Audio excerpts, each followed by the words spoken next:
Okay, There we Morgan, go. we have you You got back. me? Yes, Yeah, yes. great. Oh my God, what a nightmare.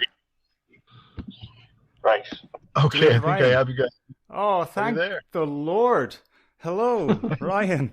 Good Amen. to have you on board. You guys are patient. Thank you. I'm glad to join. How are you? Doing well, doing well. So you once lived in Ireland and you went home. Did you not like us or something? Well, what's going on there? I got fecked out of the country. I got fecked out of the country with a broken nose and three broken ribs. Jesus, do we do that to you? Uh-huh. Yep. Yep. Two rowdy Oh, Irish boys oh, I'm in so Boz. sorry. Holy fuck. Yep. Day before my Whew. wedding to an Irish gal, I got in a bad fucking brawl. Her Ended up brothers, with yeah. a uh-huh. That's it. Oh boy. I'm sorry, man. That's not on at all. Well, I love the travelers. I love the knackers or whatever they call them, right? I think that's a bad word, but That, the that's the that's the travelers, N word over here. But go on. right? You're not supposed to say that. I don't know. I think it's funny when people call me a cracker here in the states. I think it's hilarious. So Yeah, like fuck it. whatever, but the travelers fight fair. They have honor. They have like this is what I always expected if I got Hmm. in a brawl in Ireland, and it ended up being two against one, and it was unfortunate. Yeah, I took one down pretty good. I think I got him about as good as he got me, but there was two of them, and I didn't fare well. Anyway, Whew. Okay. All right. that was a Well, day before my wedding. Day before my wedding. that. Wow. Wow. So now I have a 3-month-old baby in Ireland. Oh, that's quite a situation there. And yeah. Wow. Considering what we're going to discuss, it's an odd situation. Um, Right? I was brought. You came to my attention a few months ago. You had a sponsored post that like probably the worst hate speech, wrong think that you could possibly imagine in our little tiny island nation to point out not just the existence of single motherhood or single parent families in general, but the idea that maybe we're incentivizing this and possibly it's a population increasing strategy that we have. And I thought, wow, it really takes a foreigner to come and tell us what we look like from the outside. Can you express your thought process leading up to that revelation? I mean, I've got a personal circumstance that makes me feel like that was a part of what happened in my situation. Um, and it's not to go into details. I love the person that has my child, and I love the situation. We're better off not together, and all that. So it's not really something I want to attack anybody with. But just looking at my unfortunate circumstance, I see um, motivation to have children based on subsidized welfare for single parents in Ireland, not just in Ireland though, like worldwide. Welfare benefits started in the 1960s for us, and the black families that get a share of a pretty good share of the welfare in our country went from having 72% of their children in two parent households in the 1960s to now having 27% of their children in two parent households. And it decreased for all races. It just seemed to hit the black population harder. Hmm. But we see this reversal where the government came in and became the father, the provider, and replaced the role of the father and made it so that couples didn't have to communicate, didn't have to get along. If the woman wanted to have her freedom and have many sexual partners and not have anybody to answer to, um, that was okay because she didn't have to depend on the provisions of the male in the family to go to work and provide and bring home the bacon. She could just depend on the government and replace the role of the father. So that's what I see worldwide, not just in Ireland, but definitely worldwide. And I see that I have a friend in Ireland that I've known for 5 years that has 9 children and 7 different fathers, and it seems absurd to me. I don't see that in the United States. That's a rarity, but I see that very commonly in Ireland. From the time I spent there, I've been there probably a total of a year in the last 5. I started coming in 2017, and I've spent good share of time there, and I have a lot of friends in Ireland. But I know a lot of people that have multiple fathers and multiple children, exceeding 5 or 6 children, and multiple fathers too.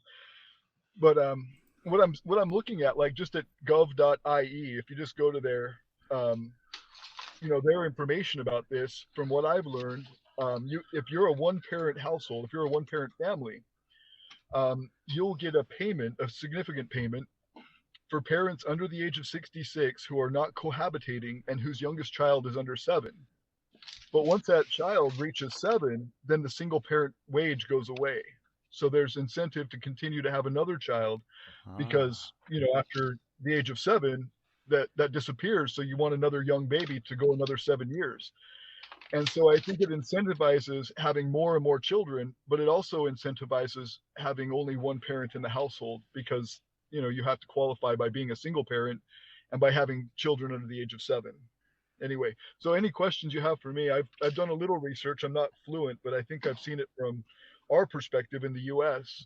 Where we have turned our dual family households upside down, and now it's mostly single parent households in our country. And I see that happening all over the world. And I see it. If you subsidize something, like if you subsidize crime, you're going to have more crime. If you subsidize welfare, you're going to have more welfare. If you subsidize single parents, you're going to have more single parents. So for me, I think the subsidies of, funding antisocial behavior is where it's, creating a problem where they're not incentivizing 2-parent households by giving, maybe a tax incentive to people who are married, like, hey, if you're married and you're raising children together, 20% off your taxes.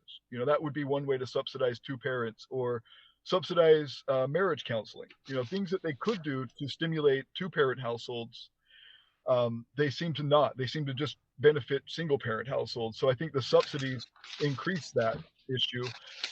And then the only other thing I'd say is that I see, like, in our system, we have a massive prison system, the biggest prison system in the world. And it's 1,200% more likely for a kid that comes from a single parent household to go to prison when they're an adult. And it's 900% more likely for a female who was raised in a single parent household to have child out of wedlock and in their teen years. So I just think that single parent households are more likely to produce antisocial behavior. Not guaranteed, but more likely to produce antisocial behavior. That's the important point that we need to repeat over and over, so that certain groups of people don't feel put upon by this idea, because it's a conversation that we really need to have. These aren't just predictions. These aren't data models. I think we can see this for ourselves if we open our eyes, talk to people, and talk to people with drug problems, people who are lifelong criminals. A pattern emerges. Morgan, you're Yes. the closest thing Ireland has to Genghis Khan. So what do you have to say about this? Well, first off, let me see. Okay, Ryan, you said you don't want to get into too many details about your personal life. I've already done that on this show on numerous occasions.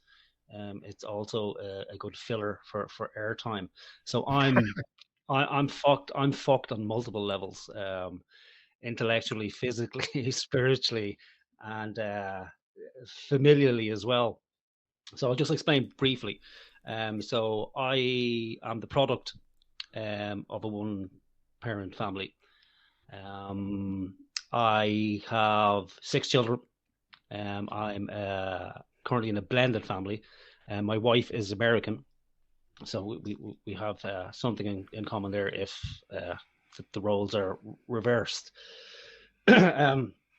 So with single parenthood in Ireland, it's a big issue. I'm not really sure it should be, and I think it's very nuanced. We don't get to talk about it because it is taboo. Yeah. So I always wonder, like, so I wonder about issues with single parenthood. Like, is it actually the single parenthood that is the issue? When I dig a little bit deeper, I tend to get a feeling that it's not really so much an issue with that.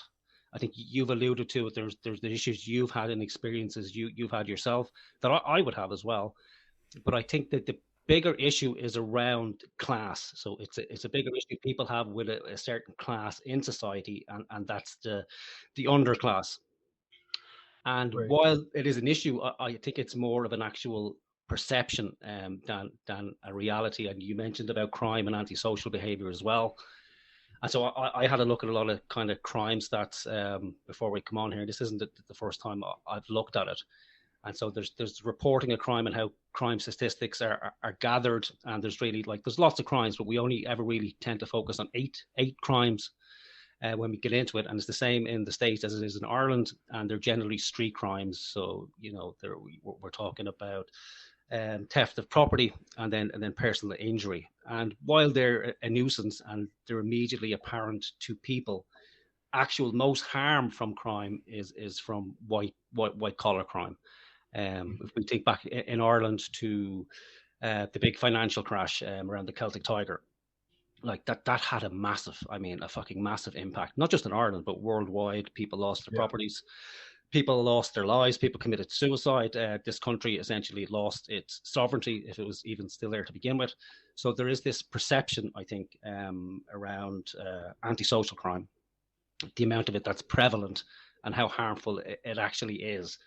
But to go back to the single parent families in Ireland, so I had a look at it. So I just got some stats. So I had a look at the 2016 census, and I had a look at one of the groups that speak on behalf of, apparently on behalf of single parents, but really it's single mothers. And there is an issue there. No doubt, I can't argue that there's an issue there. There is an issue there, but it's an issue of women, it's an issue of men, and it's an issue of society. And we haven't had an honest conversation about it in this country anyway. So I agree. I think we're on the right track.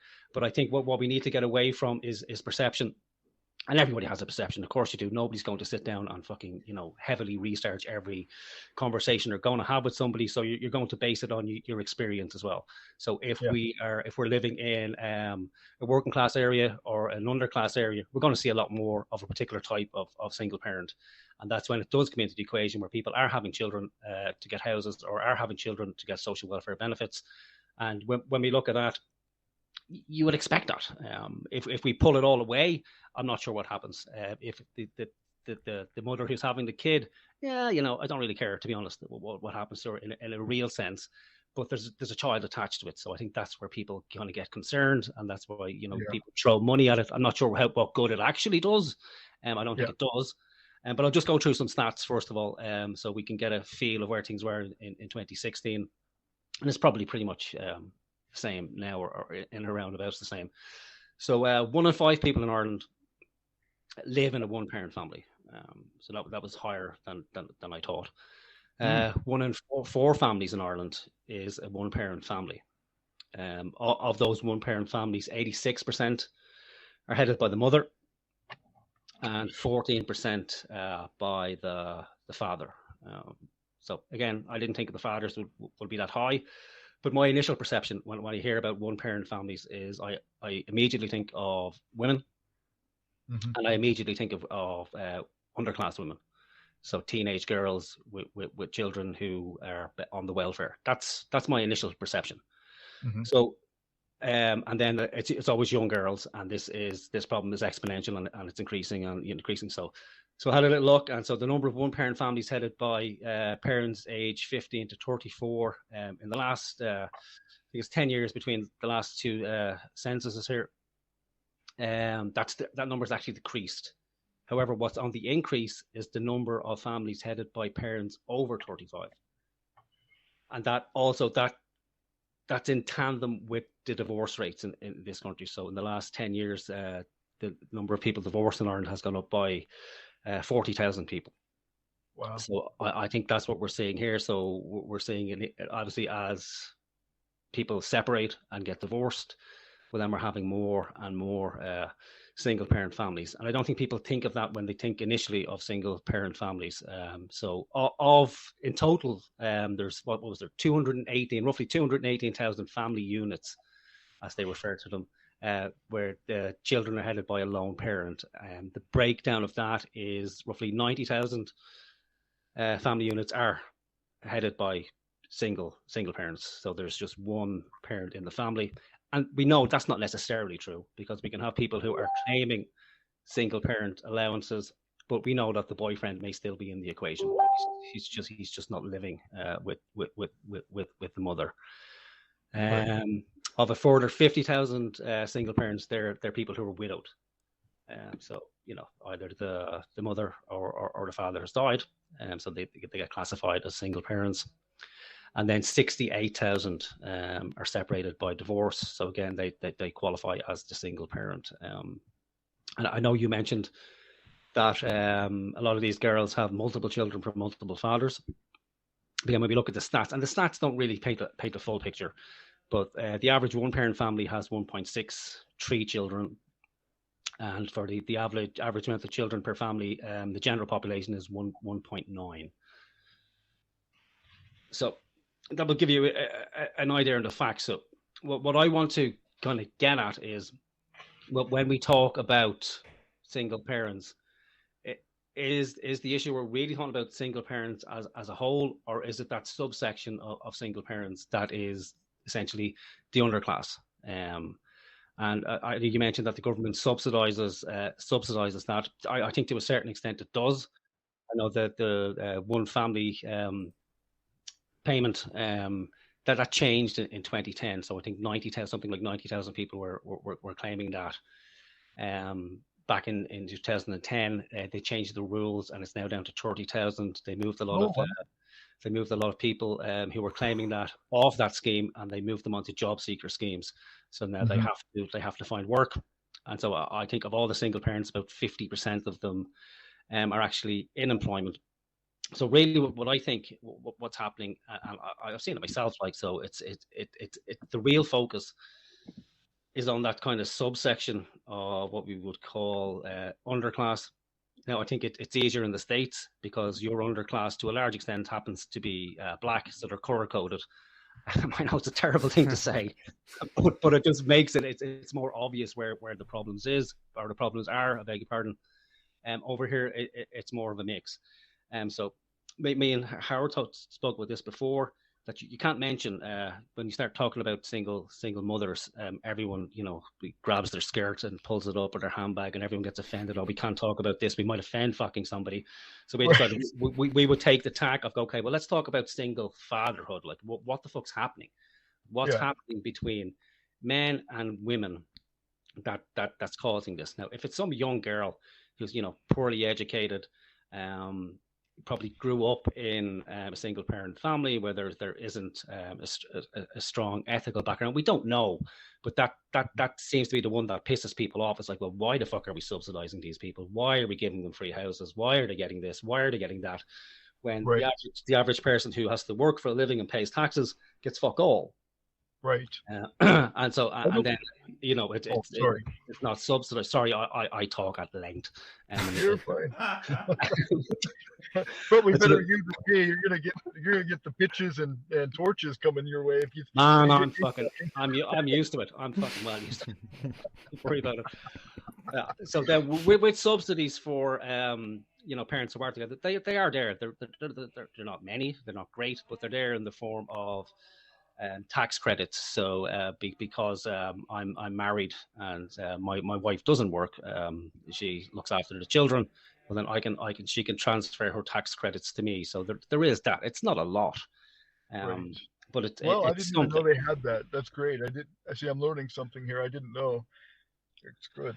They do have that, and it's it is an issue. I'm not sure how big a fucking issue it is though, but and I think when we, like I said, when we scratch beneath the surface, what we have a problem with it is poor people, for a number of fucking reasons. Like I really do. Like it pops up everywhere. Yeah. So and when you consider Well, the benefits decrease as the wealth goes up, but there's still benefits to be had. Like if you come from a wealthy family and you're a single mother, the kids still find that there's a vacuum where the father used to be or could be, where the father's needed to give that strong male role model, where they don't find that role. Like I've known a lot of families who have a lot of wealth and then they divorce and the kids go haywire, right? Because yeah. there's a vacuum. They're looking for a strong male role model. The females are looking for a relationship, an emotional, sexual relationship, and they end up with teen pregnancies, whether they're wealthy or whether they're poor. Mm-hmm. Boys are looking for a strong male role model, ended up in gangs or drugs, or where there's an influential figure guiding them. Mm-hmm. So I don't think that the wealth really affects it as much as just the absence of the father. Okay. Well, From my point of view. let's focus on that then, for the moment. So then, I think the question arises: what responsibility does the man have in this? Now, as you know, you say you have a partner in Ireland, she has a child, you're not together anymore, so it's complicated, and Yeah. sometimes it's better to distance yourself from the relationship. So I have two children from an early relationship, and that can only be described as punishment from the gods. That's the way I fucking look at it. Like, so if Well, I've like, got 5 total. I'll give you a all right, little rundown. I've been married for 18 years, okay, um, and had 4 children with the first wife. We got okay, divorced December 16th, 2020, at which point our mutual friend in Ireland agreed to marry me for a business reason. Wasn't a romantic reason necessarily, but we had some romantic interest. okay, And then we had a child together. And what I've found, at least from my failures, I'm definitely not perfect. I'm definitely at fault for a lot of this, I'm sure. But I am a masculine person. I'm aggressive, and I think that what I've recently heard from Jordan Peterson is that women prefer more feminine men now because of birth control, because their estrogen levels or their testosterone levels depend on these hormone replacements, and women that are on birth control have higher testosterone and lower estrogen, mm-hmm. and so they prefer these people with more birth control have a preference for feminine men because their hormones are opposite of what they should be, and when they're pregnant they prefer more feminine men, more accommodating man that waiting hand and foot and takes orders. I mean, that's what they're looking for based on birth control. There is a lot to do with birth control and wanting effeminate men. And so when there's a masculine man, we hear a lot about this bullshit, this toxic masculinity is a major thing here. Everybody's Mm-hmm. a toxic, masculine man or whatever, if they have any kind of attitude or aggression, or if they're determined in any way. If they're not effeminate, they're toxic. You know what I mean? Because Mm-hmm. masculinity is toxic now. So I think a lot of it has to do with biology, but it also has to do with stimulation. I mean, financial stimulation is a major factor, at least the people that I know in Ireland and here in the United States as well. That they make more money not working than they would make working. They could go make a Mm-hmm. minimum wage job, but they're not going to get free council housing or next to free council housing. They're not going to get the single mother's rate. They're not going to get a lot of stuff. But if they have Sure. children, they're going to get the child allowance, the single mother benefit. They're going to get cares potentially. They're going to get all these things. So Mm-hmm. I think it's two factors. I think biology is a big factor in getting rid of the man, and then the government placing the man's role as a provider is also affecting this. Okay, I don't disagree with any of that at all. I take your point as well about people being caught in the poverty trap. I see that with a lot of people. It makes no sense for them to work. It's just it's a no-brainer really if they can, pull in, including rent allowance or actual council housing, the equivalent of 30 or 40,000 a year for doing fuck all, versus going to break their balls at menial work for 40 hours a year or 40 hours a week, sorry, and for the same amount. Why would anybody do it. You would have to be absolutely fucking insane to do it. And Right. I know lots of people who are in that situation go, well, I can't, because I like part of my the work I do is to help people to get into certain fields, and it's like they say to me just outright, listen, I just can't do it. It makes no sense. If I do it, I'm going to lose their rent allowance. So then they're somewhere to live becomes unstable. Again, they can't afford to get a fucking mortgage because banks aren't lending. Houses still aren't being built in this country here, and that's in large part to do with government policy, because I'm sure you've lived here. It's not dictated by the fucking market. This country, while it's a free and open country, it's also one of the most tightly controlled fucking shitholes on the planet. Right. I think most of the orders come from Germany, for fuck's sake. Honestly, I think Merkel really has a lot of influence in the UN and in the EU. I mean, I think that the policy is really being dictated by one country there, by a lot of this stuff. That's just my conspiracy theory. Yeah, well, I think with Ireland has always been a socialist country. There's good and bad to that. But what happened to the rebel spirit? That's what I'm looking for. Well, we've talked about this. So the rebel spirit is only present in a small amount of people. As you'll probably see with COVID, so there's a small amount of people who are against it and who are against totalitarianism in all its forms and shapes. And then as that totalitarianism wanes, people seem to go, yeah, well, I was involved in the fight too. So there was probably, a very small amount of people involved, or a relatively small amount of people involved in our war for independence. And then as time progresses, everybody's grandfather and their dog was on the front lines fighting. But it's just not the fucking case. Like, it's not the case. When we took on Britain in the American Revolutionary War, it was 3% of our population that took up arms. Yeah. So it's a very small amount, but I still felt like there was so much abuse for so many years, from England, that there was this rebel spirit in everybody. Like, everybody cheered when the Irish were winning, and they loved it, even if they weren't fighting. And now it seems like it's just taboo. You don't want to talk about that stuff anymore. Yeah, I think what you see it in the poverty trap, it's hidden there, that you always think people want freedom, but they don't. When you get to brass tacks, people want safety and comfort, and that's apparent with COVID. Even if it's not actually real, just even the illusion of it is enough for people. Where the masks people wear are comforters.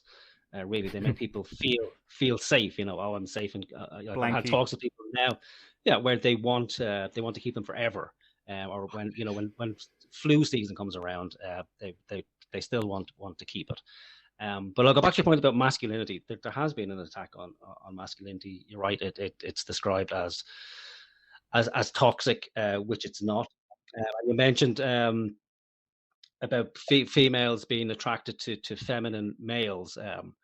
But are you talking about in relation to somebody to look after their children? Because I know from biology that females, when it comes down to it, they may want that kind of feminine male to look after their children, kind of like cooked like a fucking cuckoo.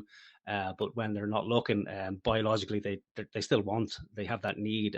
It's subconscious that they want a strong masculine figure, if not to reign over them in terror, at least to pass on the genes. Well, that's it. That's why they want a feminine man. They do want control. Like, they're convinced, even brainwashed, that they're so fucking oppressed in this day and age that it's like it was 300 years ago. But there's scholars like Christina Hoff Sommers and Karen Stroughton, both are academics that talk about back in the 1700s that, if a male abused a woman, they would get 40 lashings, in the public square. They'd get fruit thrown at them and stuff. Like, they would be abused for abusing their woman. But if a man let his woman abuse him, he would be put in the stockholds and thrown fruit at, for days on end, just to embarrass him for letting his woman abuse him. So I don't think that they understand the true history and the nature of the oppression. Like, I believe that as a society, we protect women because women are the most important part of society. Without women, we don't reproduce. We don't continue. Our species dies. Uh-huh. In small villages, back in those times, 1700s, they made sure the woman was the most protected. They wouldn't let her go to war, not because they thought she was frail or incapable, but because she was so important.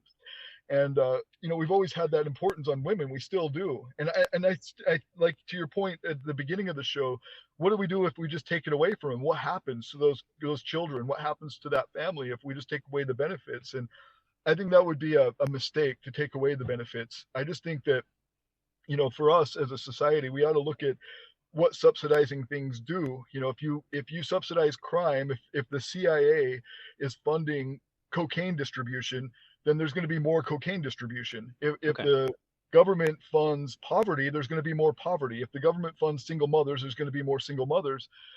So I just think, instead of funding just the one side of the element, that I think if they're going to, use socialism as a way, as a safety net, then they should at least subsidize things in ways that balances society out. Maybe they take 20 or 30% off of somebody's taxes, some significant amount, not some fuck all, amount that makes no difference in their future, but like a significant savings in their taxes, because you guys are taxed like crazy there. I mean, I've never seen taxes so horrible.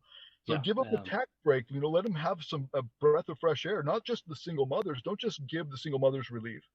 Give them relief also, but also give the two-parent households that produce more functional children in a better society, give them some stimulation too. Okay. So let's say this. So we can say that the single parents suffer, the children of single parents suffer, taxpayers suffer because they have to subsidize it. So then the big question is, who actually benefits from it? So somebody has to benefit. There has to be reasons if government is subsidizing this. Now, obviously, there's the caring angle. Well, we want to make sure the children are okay. But in our society, I would say, I mean, my point of view from the United States, I see the prison industrial complex being one of the largest industries in our country. So if they're producing antisocial children, there's a long-term benefit, not just a short-term benefit. The short-term benefit is that there's a government agency assigned. Thomas Sowell will talk about this. He's an economist, world-renowned economist, one of our best here in the United States. And Thomas Sowell, a black scholar, talks about how this whole oh Jesus, sorry, I'm getting another call in. No, you can. It was just cutting me off. I'm back. Are you guys still with me? Yeah, we're still with you. Yep. Okay, sorry. I'm getting my job interview is in 15 minutes, and I have to get to that quick. Sure. Anyway, where was we? I was talking about Thomas Sowell. What was the point that I was on? Who benefits from? Yeah, so who benefits? So like he was an economist. He was in the Department of Labor, and minimum wage benefits and things like that are destructive to the black population here. Like the Davis-Bacon Act in 1931 was an act to keep white people employed and price the black people out of the market. So construction labor changed significantly from where it was at least half of the population, the construction workers population was black. It went to 80-20 after the Davis-Bacon Act. And so Thomas Sowell was saying it didn't improve the conditions for people in low incomes. What it did was it just priced a certain person out of the market. So they weren't valuable enough. Like they couldn't work for less than the white man and still have a job. Like, they would bid a job for maybe $14 an hour instead of 16, where the white man insisted on 16. But they had a negotiation process where they could, still get the job even though they were getting paid less, and they wouldn't be in poverty. And so what Thomas Sowell was saying when he was a part of the government is that the government's the government agency he worked for, a third of their government allowance, part of a third of their budget was from minimum wage laws, and enforcing these things. So more people in that agency was employed. There was more, sought after jobs. There was more administration, and so it benefited the government agency. But it also, in our country, like I was saying, the private prison industry that controls a lot of our prisons have a ever-flowing amount of antisocial people committing all kinds of felony crimes, not just basic crimes, but like felony-worthy crimes that put them in prison. And a lot of those felony-worthy crimes, murder, robbery, rape, and a lot of that comes from um, our children in the United States. And I only know topically about Ireland, but mostly like 9 out of 10 people in prison come from single parent households.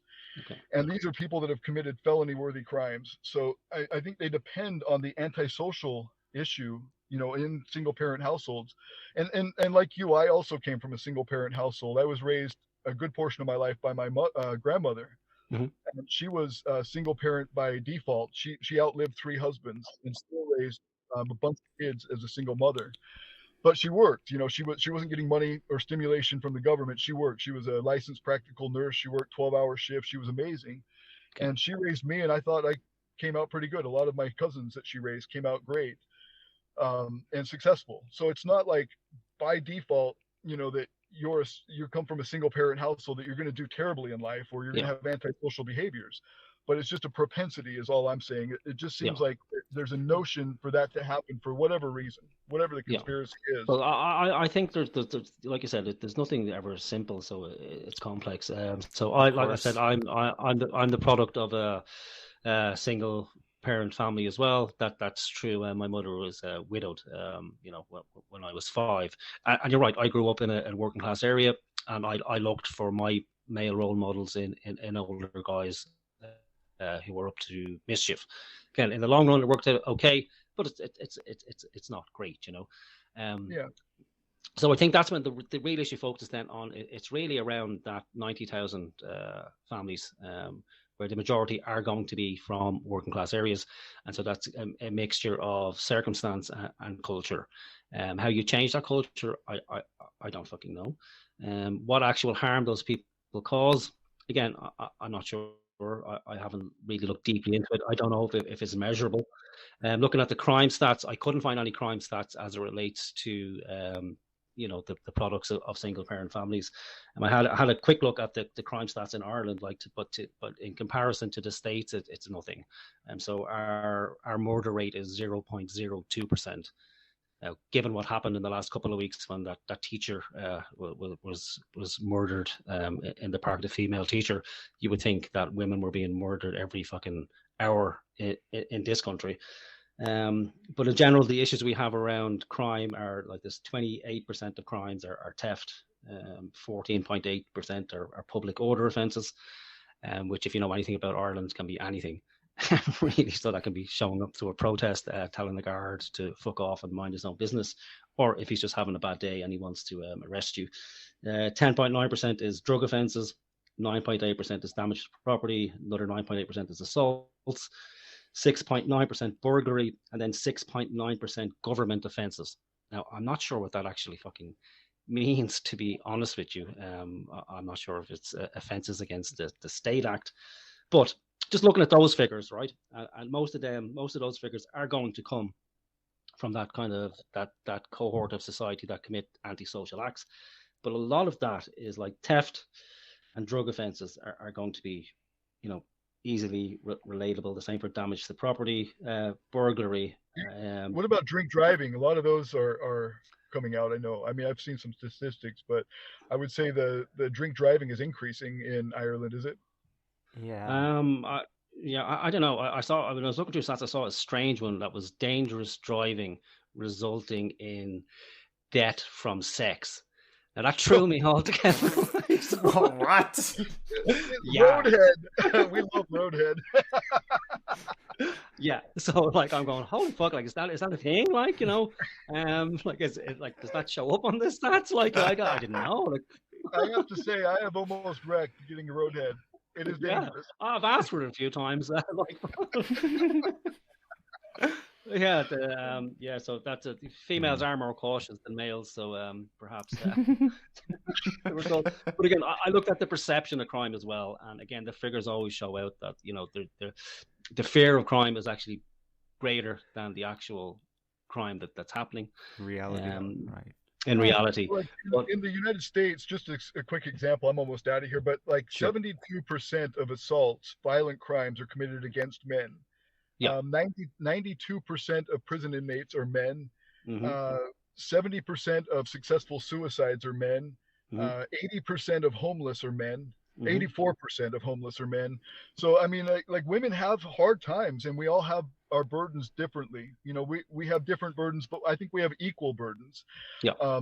I don't blame single mothers specifically or single fathers. I just think single parent households, there's a vacuum, whether it be a vacuum for a mother or a vacuum for a father. Most often it's a vacuum for a father.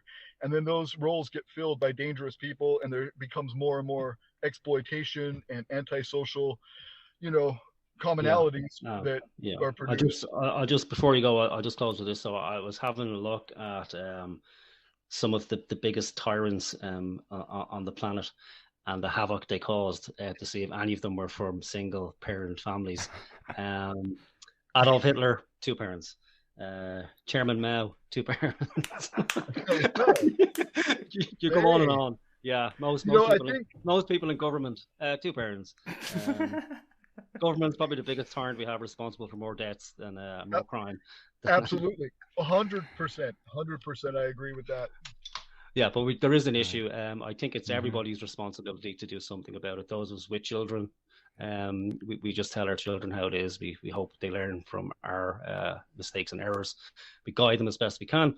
But then I think we do have a responsibility if we're involved in society in any way, as a civic duty. I've negated my civic responsibility for a long time, and I do some things, but I do very fucking little. But right. I think it behooves everybody. If you want to change it, do something about it. And even this is doing something about it. We're talking about it. We're having a conversation. We're not afraid to talk about things that are taboo. And if it's taboo, well then you bet your fucking, or taboo, you bet your ass, you better talk about it. There's a reason why people don't want you to talk about certain things. Can be dangerous. Talk about pirate radio. I've only got a few minutes here, but thank you for having me on your 10-year anniversary.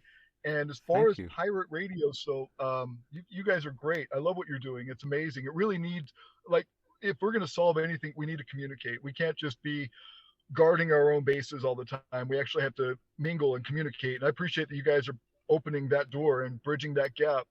And that's what I've done. I've done it with the Asiatic Network in Cambodia, Thailand, Laos, and Vietnam with Pastor Ray Crystal. We had a show for 2 years.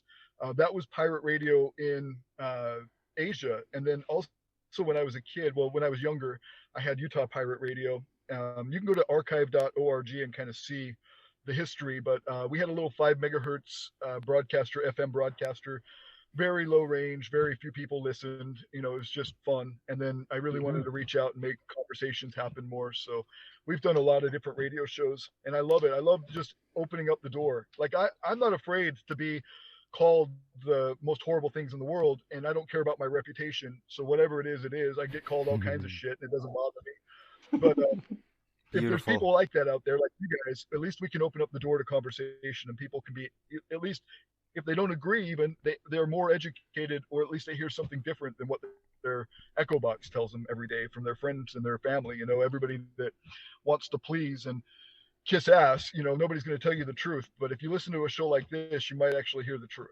And I like you guys for doing that. Thank you for doing that. Thank you, Ryan. Thanks for coming on. I wish we had more time. I know we don't. So just thank you. Good luck with, I think you said you have a job interview to go to. So good luck with that. And hopefully we talk to you again in a little more detail and more depth and around a couple of different subjects. I would love to. Two topics, if you don't mind, I'll suggest. Gun ownership for women. Women. She was just out for a run. What if she was just out for a run with a gun? And one less scumbag. The other thing. Go on. Right, that's what I'm saying. And gay rights. I really think that this movement has changed society, and I don't know how you guys feel about it. I support gay rights. I'm a friend to the LGBT community, but I do see some antisocial stuff coming out of it, and I think it's really changed society. So, gun rights and LGBT are two things that I do talk about. Cannabis, I talk about legalizing cannabis. I think it's a great stimulation for the economy. I think it's harmless. I think it's wonderful. But anyway, yeah, I love you guys. Thank you for all you do. You probably don't agree with me on 90% of the stuff, but thank you. I do appreciate you. That's the idea. Okay. Thanks, Ryan. Yep. Thanks, Ryan. All right, take care. Yep, bye-bye.